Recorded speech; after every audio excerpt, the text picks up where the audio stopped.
और पढ़ेंगे 26 का 2 और 3। 26 का 2 और 3 जल्दी से पढ़ेंगे। तुम में करना।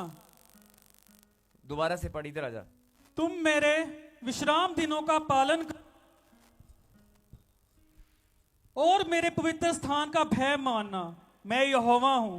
यदि तुम मेरी विधियों पर चलो और मेरी आज्ञाओं को मानकर उनका पालन करो।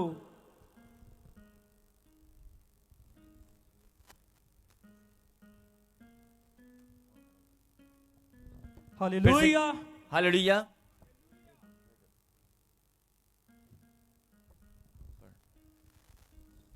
पढ़ेंगे 26 का 2, फिर से पढ़। तुम मेरे विश्राम दिनों का पालन करना। तुम मेरे विश्राम दिनों का पालन करना और मेरे पवित्र स्थान का भय मानना। मैं यहोवा हूं। बोलो आमीन। सब ये लाइन को जरा मेरे पीछे बोलें, और जो परमेश्वर की संतान है, जो परमेश्वर का बेटा और बेटी है, वो जरूर बोलेगा। बोलेगा कि नहीं? तुम मेरे विश्राम दिनों का पालन करना और मेरे पवित्र स्थान का भय मानना। मैं यहोवा हूं। कहीं आमीन। आमीन। मेरे विश्राम दिन को, क्या लिखा? मेरे विश्राम दिनों को पालन करना, कि जब भी विश्राम दिन आएगा उसका पालन करना, आज्ञा में बन। जैसे कि आज आप आज्ञा पालन में बैठे हैं और वचन को सुन रहे हैं। लिखा कि जब तुम आज्ञा पालन करोगे, विश्राम दिनों का पालन करना। ये विश्राम दिन जितने भी तेरे जीवन में आएंगे, जब तक तू इस धरती पर जिंदा रहेगा, जब तक तू जीवित है, तब तक विश्राम दिनों का पालन करना। जब तक तू विश्राम दिनों का पालन करता रहेगा। और क्या लिखा? मेरे पवित्र स्थान का भय मानना। लोग यहां आते हैं, बहुत सारे लोग पवित्र स्थान का भय मानते हैं, लेकिन बहुत सारे लोगों को भय पता ही नहीं है। लेकिन जो लोग पवित्र स्थान, इस पवित्र मंदिर का भय मानते हैं, जो लोग यहोवा के विश्राम दिन का पालन करते हैं और इस पवित्र मंदिर का भय मानते हैं, ये समय है उनके सपने पूरे होने का। आमीन। ये समय आ चुका है उनके सपने पूरे होने का। कैसे? अभी सुनेंगे। कितने लोग जानते हैं कि परमेश्वर का कलाम सत्य है? उसने कहा मेरे मुंह से निकली वाणी टलने वाली नहीं है, वो पूरी होकर रहेगी। तो आगे क्या लिखा? यदि तुम, और 3 में क्या लिखा? यदि तुम मेरी विधियों पर चलो और मेरी आज्ञाओं को मानकर उनका पालन करो। मेरी विधियों पर चलो और आज्ञाओं को मानकर उनका पालन करो। विश्राम दिनों का पालन करना, पवित्र स्थान का भय मानना, मेरी विधियों पर चलना और मेरी आज्ञाओं का पालन करना। अगर तुम इतना सा काम करना जानते हो तो परमेश्वर ने तुम्हारे लिए जो ब्लेसिंग के भंडार रखे हैं, सुनेंगे। पढ़ेंगे 6। और मैं तुम्हारे देश में सुख चैन दूंगा। मैं तुम्हारे देश का मतलब है पूरे देश की बात हो रही है। खाली तेरे घर की, तेरी गली मोहल्ले की, तेरे फैक्ट्री की। तेरे फैक्ट्री में अगर 10 लोग हैं, तेरी दुकान पे बिजनेस में अगर 20 लोग काम कर रहे हैं, उन 20 या 10 की बात नहीं हो रही, 100 या 150 की बात नहीं हो रही, तेरे गली मोहल्ले की नहीं, तेरे राज्य की नहीं, पूरे देश की बात हो रही है। कि अगर तू मेरी आज्ञाओं का पालन करेगा तो तेरे कारण पूरे देश, मैं तुम्हारे देश में सुख चैन दूंगा। पढ़। और तुम सोओगे और तुम्हारा कोई डराने वाला ना होगा। तुम चैन की नींद सोया करोगे, तुम्हारा कोई डराने वाला नहीं होगा। बोला आमीन। आमीन। और आज हर एक जन सोता ही नहीं है, और अगर सोता भी तो नींद में ही डरता रहता है। किसी के पैसे देने हैं, ये काम कैसे होगा, हाय बीमारी, हाय दर्द, मैं गोली लीती कि नीति, ओहो मैं रात की खुराक तो लेना भूल ही गया। कितनी सारी चिंताएं, कितनी सारे दिमाग में अपनी चिंता, कभी बच्चे की चिंता, कभी किसी की चिंता। नींद कहां आती है? सारी दिन भर की चिंताएं नींद में घूमती हैं। तुम्हारा कोई डराने वाला ना होगा। बोलो आमीन। आमीन। तुम सुख चैन से सोया करोगे। ये ब्लेसिंग है। तुम्हारी चैन की नींद तुम्हें मिलेगी जो किसी ने छीन ली है। बोलो आमीन। आमीन। और पढ़ेंगे 9। और मैं तुम्हारी ओर कृपा दृष्टि करूंगा, रखूंगा और तुमको फलवंत करूंगा और बढ़ाऊंगा। हालेलुया। हालेलुया। परमेश्वर के मुंह से निकला वचन है, परमेश्वर के कलाम में लिखा हुआ है। परमेश्वर के मुंह से निकला वचन है, परमेश्वर के कलाम में लिखा हुआ है, मैं तुम्हारी ओर कृपा दृष्टि रखूंगा, मैं तुम्हारी ओर कृपा दृष्टि रखूंगा और तुमको फलवंत करूंगा। तुमको फलवंत करूंगा का मतलब है जिस काम में हाथ लगाओगे, जो भी काम ठान लोगे, कुछ भी करोगे, तुम्हारा काम फलवंत होता चला जाएगा, वो फल लेकर आएगा। अगर किसी से बात भी करोगे, किसी को सुसमाचार भी सुनाओगे, उस आत्मा को जीत लोगे। अगर बिजनेस कारोबार भी करोगे, अगर आपके बच्चे पढ़ाई करेंगे तो वो फलवंत होंगे। तुम्हारे कामों को फलवंत करने का मतलब है कि तू और तेरे घराने में जो लोग, आजकल बहुत सारे लोग बोलते हैं प्रॉफिट जी साडा बच्चा ना पढ़ाई च मन नहीं लगता, साडी कुड़ी ना पढ़ती नहीं हैगी। अरे पढ़ेगी, पढ़ाई में भी दौड़ने लगेगी। आपके बच्चे बुद्धि का आत्मा पाएंगे, मनुष्य परमेश्वर के अनुग्रह में बढ़ेंगे, बढ़ेंगे, जरूर बढ़ेंगे, क्योंकि आप, मैंने कहा ना परमेश्वर खरा न्याय करने वाला परमेश्वर है। आपने आज्ञा पालन में, आपने विश्राम दिन का पालन किया है, आपने आज्ञा पालन किया है, उसकी विधियों को आप मानते आए हैं। अगर उसकी विधियों को आप मानते आए हैं और पवित्र स्थान का भय तुम्हारे अंदर है, अगर पवित्र स्थान का, इस मंदिर का भय तुम्हारे अंदर है और उसकी विधियों को तुम मानते हो, उसकी आज्ञाओं को तुम मानते हो और विश्राम दिन का तुम पालन करते हो, तो तुम्हें सुख और चैन की नींद में दूंगा। तुम्हारा कोई डराने वाला नहीं होगा। नींद में जादू टोने से बहुत सारे लोग डरते हैं, बीमारियों से डरते हैं, दवाइयों से डरते हैं, कर्जे से डरते हैं। अरे कोई चीज तुम्हें डरा नहीं पाएगी। सुख और चैन की नींद सोया करोगे। किसी ने तुम्हारी नींद को छीन लिया है, बोला हालेलुया। तुम्हारी खुशियों को छीन लिया है, बोला हालेलुया। और लिखा मैं तुम्हारी ओर कृपा दृष्टि रखूंगा।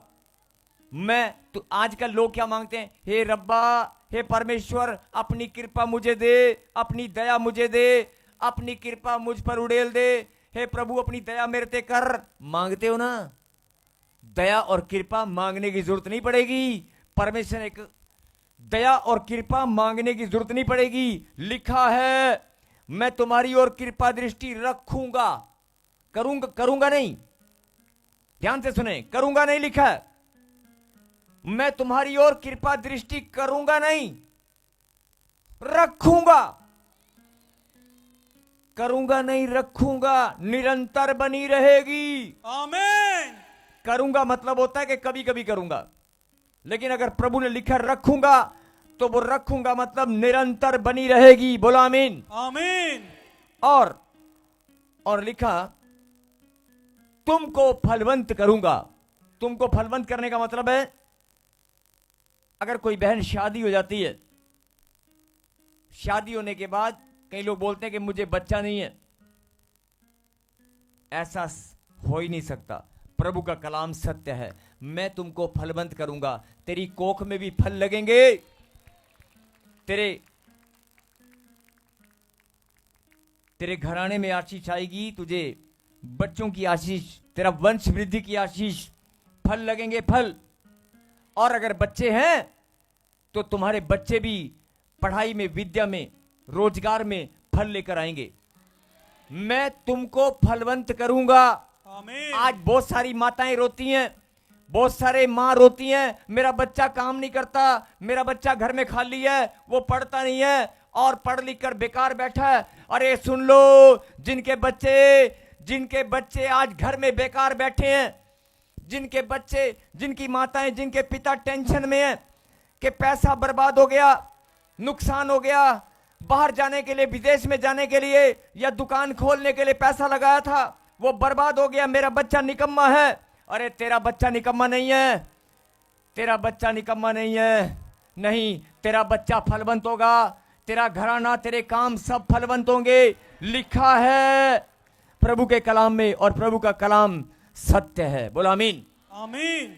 लेकिन अगर अभी तक फल नहीं लगा तो तेरी गलती होगी। अगर अभी तक फल नहीं लगा, तूने विश्राम दिन का पालन नहीं किया होगा। अगर अभी तक फल नहीं लगा, तूने परमेश्वर की विधियों से आप हट गए होंगे, तूने परमेश्वर के मंदिर का, उसके कलाम का, उसके दासों का आदर करना भूल गए होंगे। हो सकता है आपसे कोई गलती हुई होगी, आप पश्चाताप करें। परमेश्वर ने कहा कि मैं तुम्हें फलवंत करता ही चला जाऊंगा, मेरी दृष्टि तुम पर रखूंगा। बोलो आमीन। आमीन। और पढ़ेंगे, फलवंत करूंगा और बढ़ाऊंगा। मेरे पीछे बोलो,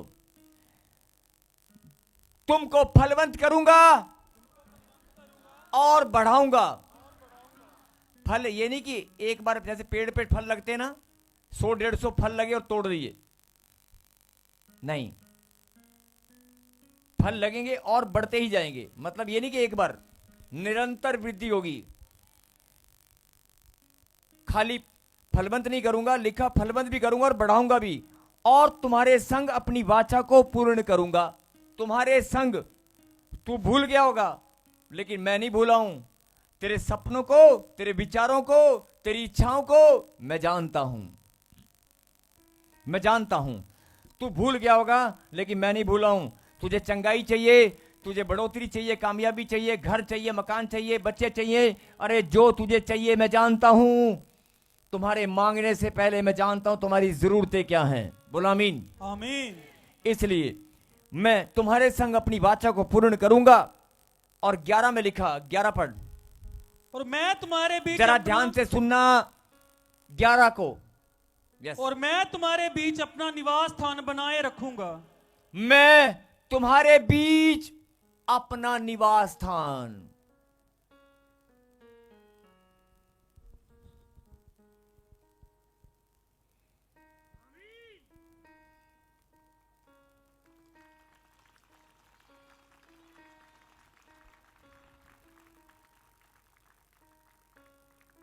मालूम है कि जो लोग, जिनका ध्यान इधर उधर भटक रहा है, थोड़ी वॉइस खोल इसकी बेटे, जिनका ध्यान इधर उधर भटक रहा है, जिनका शरीर और मन इधर उधर भटक रहा है, जिनका ध्यान इधर भटक रहा है, जिनका मन इधर उधर भटक रहा है, सुन ले,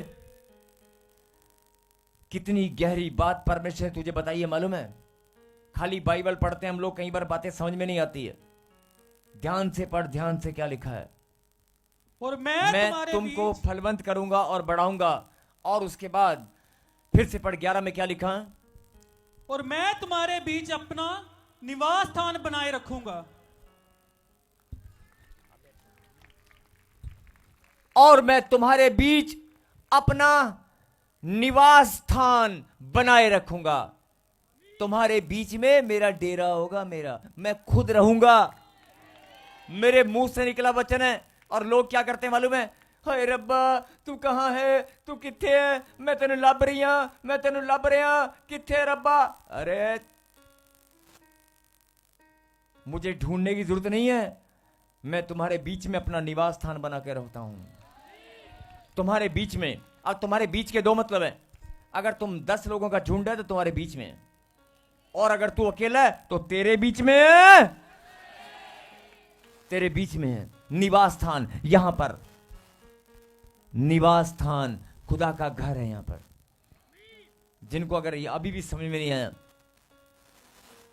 मैं तुम्हारे बीच में अपना निवास स्थान, किसी और का नहीं, अपना निवास स्थान बनाए रखूंगा। एक बार नहीं बनाऊंगा, सदा के लिए बनाए रखूंगा। हालेलुया। एक बार नहीं, सदा के लिए बनाए रखूंगा। और आगे क्या लिखा, और मेरा जी तुमसे घृणा नहीं करेगा, मतलब मुझे तुम्हारे पर गुस्सा और क्रोध नहीं आएगा। और 12 पढ़, 12, और मैं तुम्हारे मध्य चला फिरा करूंगा, और मैं तुम्हारे मध्य चला फिरा करूंगा, और तुम्हारा परमेश्वर बना रहूंगा, और तुम्हारा परमेश्वर बना रहूंगा, और तुम मेरी प्रजा बने रहोगे, और तुम मेरी प्रजा बने रहोगे। बोलो आमीन। आमीन। अब अब बहुत सारे लोग कहेंगे हम तो इतने लंबे समय से प्रभु को ढूंढ रहे हैं, हम तो इतने लंबे से आशीषों को मांग रहे हैं, हमें नहीं मिला, हमें नहीं मिला। जो बार बार रोने की जिनकी आदत है, जिनको रो रो कर प्रार्थना करने की आदत है, उनके लिए परमेश्वर बोलता है मैं तो अपना निवास स्थान पहचान ले। मैंने कहा तेरे तेरे अंदर बनाए रखूंगा, तुम्हारे बीच में बनाए रखूंगा। और ध्यान से सुने, एक वचन हम और पढ़ेंगे, उसके बाद हम प्रार्थना करेंगे। भजन संहिता 140 का 13 हम पढ़ेंगे। भजन संहिता 140 और 13 जल्दी से निकाल दे बेटे। निस्संदेह धर्मी तेरे नाम का धन्यवाद करने पाएंगे। रुक, निस्संदेह, कोई संदेह की बात नहीं है, कोई शंका की बात नहीं है। धर्मी तेरे नाम का धन्यवाद करने पाएंगे। हर कोई मुंह उठाकर धन्यवाद नहीं कर सकता, जो धर्मी होगा वही धन्यवाद करेगा। और निस्संदेह धर्मी तेरे नाम का धन्यवाद करने पाएंगे, और सीधे लोग तेरे सम्मुख वास करेंगे। सीधे लोग तेरे सम्मुख वास करेंगे। सम्मुख मतलब तेरे सामने वास करेंगे। बोला हालेलुया। और जब आप मत्ती का 5 का 8 पढ़ेंगे तो उसमें लिखा धन्य वे जिनके मन शुद्ध हैं, क्योंकि वे परमेश्वर को देखेंगे। जो लोग कहते हैं, निकाल दे मती, जो लोग कहते हैं कि सानू रब नहीं मिलता, रब किथे है, साड़ी कोई गल नहीं सुनता, हमारी प्रार्थना कोई सुनता नहीं है, हमारी प्रार्थना का उत्तर नहीं मिला। जो लोग बोलते हैं कि मुझे इतना साल हो गए, इतना लंबा समय हो गया, अरे इन वचनों को सुन और ग्रहण कर। मती 5 का 8 पर क्या लिखा? धन्य है वे जिनके मन शुद्ध हैं, धन्य है वे जिनके मन शुद्ध हैं, क्योंकि वे परमेश्वर को देखेंगे। क्योंकि वे परमेश्वर को देखेंगे। आप ही ने कहा था ना कि प्रभु का कलाम सत्य है। हाँ जी, पीछे वाले, दाएं वाले, बाएं वाले अभी प्रार्थना करेंगे हम। आपने कहा था ना कि प्रभु का कलाम सत्य है। सत्य है कि नहीं? जो लोग बोलते हैं कि मुझे परमेश्वर दिखाई नहीं देता, जो लोग बोलते हैं कि मुझे परमेश्वर की आवाज सुनाई नहीं देती, लिखा है। अगर लिखा है तो वो टलने वाला नहीं है, वो पूरा होकर रहेगा। हालेलुया। लिखा है धन्य है वे जिनके मन शुद्ध हैं, क्योंकि वे परमेश्वर को देखेंगे। बोल हालेलुया। हालेलुया। और सीधी सी बात, परमेश्वर आपको क्या बताना चाहते हैं कि जो लोग बोलते हैं कि मेरा सपना पूरा नहीं हुआ, मेरी इच्छाएं पूरी नहीं हुई, मेरे काम नहीं बने, जिनको रोने की आदत है, अरे रोना बंद कर।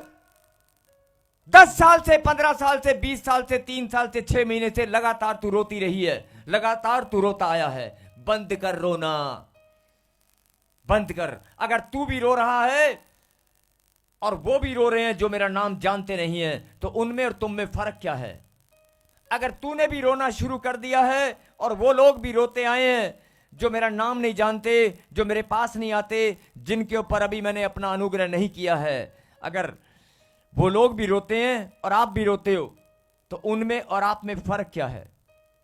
यही बात मैं तुम्हें बताना चाहता हूं। वो भी मेरी संतान है, तू भी मेरी संतान है, लेकिन तू मेरी लाडली संतान है। वो भी मेरी संतान है, तू भी मेरी संतान है, लेकिन तू मेरा लाडला बेटा है। बोला आमीन। तुझे मैंने लाखों की भीड़ में से चुना है, मैंने अपनी महिमा के लिए तुझे चुना है। और अगर तू भी महिमा करने की बजाय तू रोता ही रहेगा, तू विश्राम दिन को पालन करने वाली मेरी बेटी है, तू मेरी विधियों पर चलने वाली बेटी है, तू मेरी आज्ञा पालन में बनी रहने वाली मेरी बेटी है, तुम विश्राम दिन को पालन करने वाले मेरे बेटे हो, मेरी विधियों पर चलते आए हो, मेरी आज्ञा पालन में बने रहते हो। अरे मेरी दृष्टि तुम पर बनाए रखूंगा, जो मेरी दृष्टि है वो तुम पर बनाए रखूंगा। मैं तुम्हारा परमेश्वर हूं और बना रहूंगा, और मैं तुम्हारे बीच में वास किया करूंगा। मेरा निज निवास स्थान तुम्हारे बीच में होगा। आमीन। मेरा निवास स्थान तुम्हारे बीच में होगा। जो लोग इधर उधर ढूंढते हैं, भटकते हैं, परमेश्वर कहां है, अरे ढूंढना बंद कर, तेरे ही अंदर मेरा खुदा रहता है। यस आमीन। जब दिल करे बात कर लेना, जब दिल करे उसकी आवाज को सुन लेना, तेरे ही अंदर वो रहता है। बोला आमीन। आमीन। अगर तू विश्राम दिन का पालन करता है, तू विधियों पर चलता आया है, परमेश्वर का भय और उसके पवित्र मंदिर का भय तू मानता है, तो प्रभु ने कहा तुझ पर मैं अपनी कृपा दृष्टि बनाए रखूंगा, और अगर तुझ पर बनाऊंगा तो तेरे घराने, तेरे बच्चों पर भी बनाऊंगा। तेरे बच्चे, तेरी फैमिली मेंबर, तुझे लगता है वो बीमार है, डॉक्टर ने जवाब दे दिया, अरे कोई बीमारी, कोई प्रॉब्लम, कोई समस्या मेरी दृष्टि के आगे ठहर नहीं पाएगी क्या? जब मैंने बोल दिया है, जब मैंने लिख दिया है, मैं अपनी दृष्टि तुझ पर, तेरे घराने पर बनाए रखूंगा। सबको जय मसीह की। मैं जतिन बब्बर और आप देख रहे हैं मसीह परिवार चैनल। जैसे कि आप सब जानते हैं कि मैं इस चैनल पे प्रभु के अलग अलग दासों की वीडियोस डालता हूं, तो अगर आपको हमारा चैनल अच्छा लगता है तो आप इस चैनल को ज़्यादा से ज़्यादा सब्सक्राइब जरूर करें, ताकि आप प्रभु के वचन को सुन सके। वीडियोस को ज़्यादा से ज़्यादा शेयर करें, ताकि जिन लोगों तक वचन नहीं पहुंचा उन तक भी वचन पहुंच सके। सबको जय मसीह की। एक बार मैं आपसे दोबारा कहूँगा कि इस चैनल को सब्सक्राइब जरूर करें और वीडियोस को ज़्यादा से ज़्यादा शेयर करें। जय मसीह की।